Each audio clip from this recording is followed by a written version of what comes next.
दरम्यान अशोक खरातची सलग 13व्या दिवशी एसआयटी कडून चौकशी सुरू आहे। जप्त केलेल्या मोबाईलमधील डेटावरून तपासणीला वेग आलाय। कॉल रेकॉर्डिंग, चॅट्स आणि आर्थिक व्यवहारांची छाननी सध्या सुरू आहे।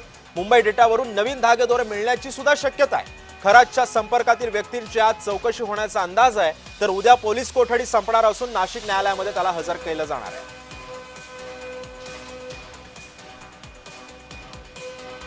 त्यामुळे मोबाईल डेटावरून नवीन धागेदोरे मिळण्याची शक्यता आहे। आणखीन कोणाकोणाची नावं या अशोक खरातची जोडली जातात हे सुद्धा पाहणं महत्त्वाचं ठरणार आहे। या संदर्भात अधिक माहिती जाणून घेत माझे सहकारी किरण गोटूर सध्या आपल्या सोबत आहेत। किरण, आपण पाहतोय सलग 13व्या दिवशी खरातची चौकशी सुरू आहे। त्याचे फोन रेकॉर्ड्स तपासले जातात, कॉल रेकॉर्डिंग्स, मोबाईल मधला डेटा, चॅट्स आणि आणखी काही त्यानं कोणाशी व्यवहार केलेत का याचा सुद्धा अहवाल जमा केला जातोय।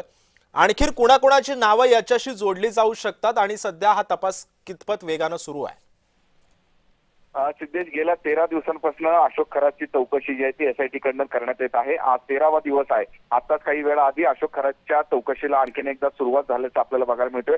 अशोक खरातची उद्या पोलीस कस्टडी संपणार आहे आणि आज एकच दिवस चौकशीसाठी आहे। त्यामुळे या सगळ्या प्रकरणाच्या तपासाला वेग आल्याचं आपल्याला बघायला मिळतोय। अशोक खरात कडून जे एकूणच मोबाईल असेल, लॅपटॉप असेल किंवा अन्य ज्या गोष्टी हे जप्त करण्यात आलेल्या आहेत त्या सगळ्या अनुषंगाने एसआयटी कडनं चौकशी केली जात आहे। मोबाईलमध्ये 2,500 नंबर असे आहेत की ते नंबर अशोक खरातने कोड वर्ड मध्ये सेव्ह केलेला आहे आणि त्यामुळेच हे नंबर नेमकं कुणाचे आहेत, या लोकांशी काय संबंध अशोक खरातचा आहे आणि तो डेटा लॅपटॉप मधून सुद्धा रिकव्हरी करण्यात आलेला आहे। त्या सगळ्या संदर्भात जे एसआयटी हे चौकशी करत आहे। कारण मोठ्या प्रमाणात तो जो आर्थिक मालमत्ता आहे ते सुद्धा या अशोक खरातने जमा केलेला आहे। त्यामुळे कुणासोबत अशोक खरातचे व्यवहार आहेत, आणखीन काही लागेबंदी आहेत का, या सगळ्या अनुषंगाने ज्या त्यासाठी कडनं चौकशी केली जात आहे। आज 13वा दिवस आहे। आज सुद्धा चौकशीला सुरुवात झालेली आहे। आज अशोक खरातच्या संबंधित काही लोकांना सुद्धा हे बोलवल्याची सूत्रांची माहिती आहे, त्याही लोकांची आज चौकशी होईल अशा पद्धतीचं माहिती आहे। आणि उद्या अशोक खरातची पोलीस कस्टडी संपणार आहे आणि उद्या अशोक खरातला कोर्टामध्ये जे हजर केलं जाणार आहे।